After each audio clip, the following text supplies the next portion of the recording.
So here's the fact. We use sucralose because we want our shake to be diabetic friendly. We know that when you're overweight, your risk of diabetes is much, much greater. You've seen it on the news just as recently as 2 days ago, diabetes epidemic, right? And it's because of that 8 ounces of sugar we're eating a day. It's hidden in everything. Now people go, why don't you use natural sweetener like xylitol, right? Xylitol is a natural sugar alcohol. Xylitol causes diarrhea in 22% of the population. So 1, 2, 3, diarrhea, 1, 2, 3, diarrhea, 1, 2, 3. Not a pleasant side effect. The other issue is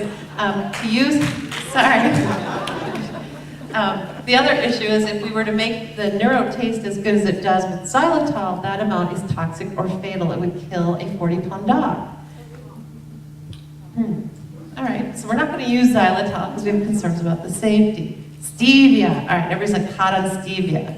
Right? We've looked at stevia. Stevia has not been approved in 80 markets, right? Stevia has only recently been approved in the US. It's still not approved in all of Europe.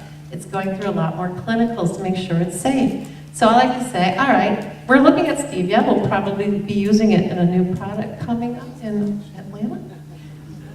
But it leaves a bitter licorice aftertaste. We know some people don't like that, so if they're not going to use the shake, they're not going to stick with it. So we're not using stevia primarily for that reason, and also because we want to make sure it's safe, and we're still looking at safety data. So then people go, okay, well, why don't you use agave? Agave, it's low glycemic.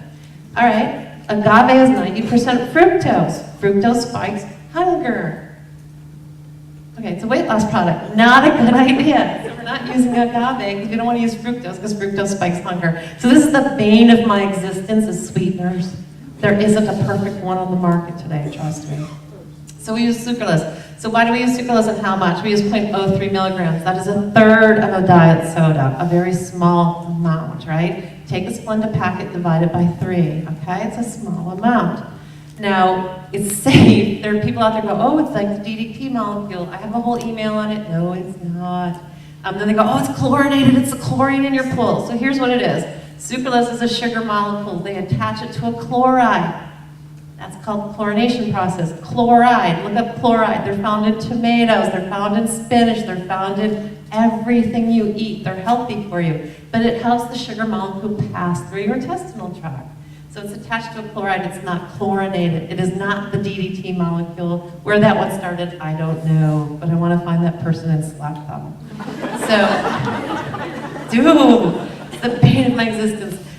So again, it's approved by the World Health Organization, it's approved in over 80 countries. I point that out because if you don't trust the US government because they approved Fen-Phen and Vioxx and things that have harmed people, look to the rest of the world market where they're much stricter than we are in the US. The rest of the world has approved it, and it's been used for over 20 years, and I don't see the population like dying off because of sucralose. I say it's safe, right? And then people go, well, if it's natural, it's safe. Just remember, you don't wander out in the woods and eat mushrooms.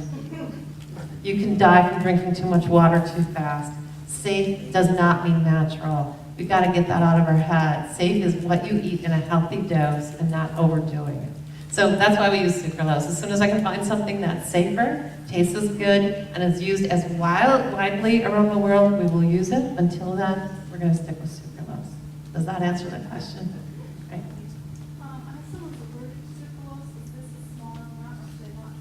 They say that. I'd like to see the data that supports that. Usually when they're allergic to sweeteners, they're allergic to aspartame, right? And they confuse the two.